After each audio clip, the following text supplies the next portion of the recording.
तो दोस्तों हम सभी जानते हैं कि ईरान का तेल प्रतिबंधित कर दिया गया है और रिसेंटली जो ईरान द्वारा इजराइल के ऊपर अटैक किया गया उसके बाद नए सिरे से कुछ और प्रतिबंध भी ईरान के ऊपर लगाने की तैयारियां की जा रही है।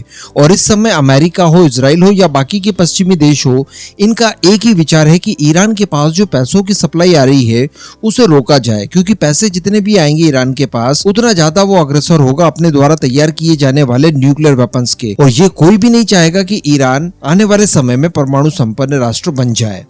लेकिन दोस्तों इसी बीच कुछ बहुत ही चौंका देने वाली खबर निकल कर आ रही है। बताया जा रहा है कि ईरान द्वारा इतने सारे प्रतिबंध होने के बावजूद पिछले 6 सालों का रिकॉर्ड उसने तोड़ दिया है। यानी इतना तेल एक्सपोर्ट किया है ईरान ने इस साल कि पिछले 6 सालों में ऐसा कभी नहीं हुआ। जी हाँ, और इसी वर्ष 2024 की पहली तिमाही में ईरान द्वारा लगभग 35.8 बिलियन डॉलर्स का तेल एक्सपोर्ट किया गया। अब ये जानकारी जब पब्लिक डोमेन में आती है उसके बाद हड़कंप मच जाता है और पता करने की कोशिश की जाती है कि आखिर ये तेल इतनी मात्रा में किसे बेच रहे हैं।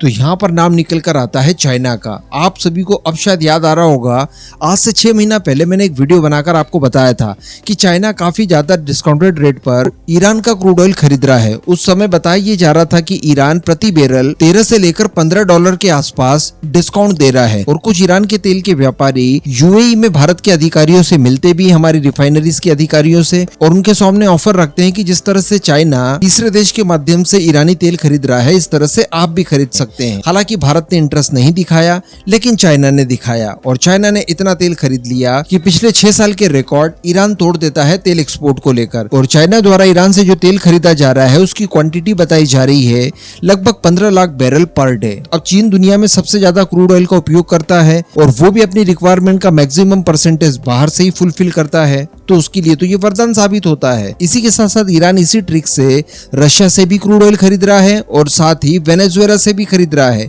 यानी तीनों ही वो देश जिनके ऊपर प्रतिबंध लगे हैं उन तीनों ही देशों से भारी मात्रा में ये लोग क्रूड ऑयल खरीदे जा रहे हैं। और कल जो मैंने आपको वीडियो बनाकर बताया था कि भारत द्वारा रशिया से डिस्काउंटेड रेट पर क्रूड ऑयल खरीदने की वजह से पिछले 2 सालों में भारत को $13 बिलियन का फायदा हुआ है, तो चाइना ने अकेले पिछले 9 महीनों में ही इन देशों से डिस्काउंटेड रेट पर क्रूड ऑयल खरीद कर $10 बिलियन तक की बचत की है। तो सोचिए चाइना किस तरह का गेम खेल रहा है इस समय। हालांकि ईरान के द्वारा दिए जाने वाले तेल के ऊपर डिस्काउंट अब कम कर दिया गया है और बताया ये जा रहा है कि $5 प्रति बैरल के हिसाब से ही ईरान द्वारा अब डिस्काउंट दिया जा रहा है। लेकिन इसके बावजूद चाइना को फायदा है, क्योंकि ईरान एक तो काफी नजदीक है, ट्रांसपोर्टिंग कम लगती है।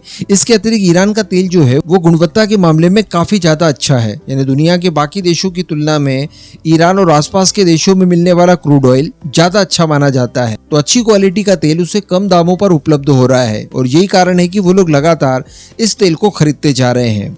लेकिन ये सारी चीजें अब निकलकर जब सामने आ चुकी है तो डेफिनेटली अमेरिका इसके ऊपर कोई ना कोई एक्शन जरूर लेगा एंड लेना ही चाहिए मेरे ख्याल से। और साथ ही साथ इजराइल भी इन सब मुद्दों को लेकर एक नया इशू और प्रोटेस्ट चाइना के अगेंस्ट इन फ्यूचर जरूर कर सकता है। लेकिन जो कुछ भी हो, चाइना ने अपनी दाल पका ली। अब मैं इस पूरे मुद्दे पर आपका ओपिनियन जानना चाहूंगा। क्या आपके हिसाब से भारत ने भी इस तरह की ट्रिक अपनाकर अपना हित देखना चाहिए या फिर नहीं? नीचे कमेंट करके जरूर बताइएगा।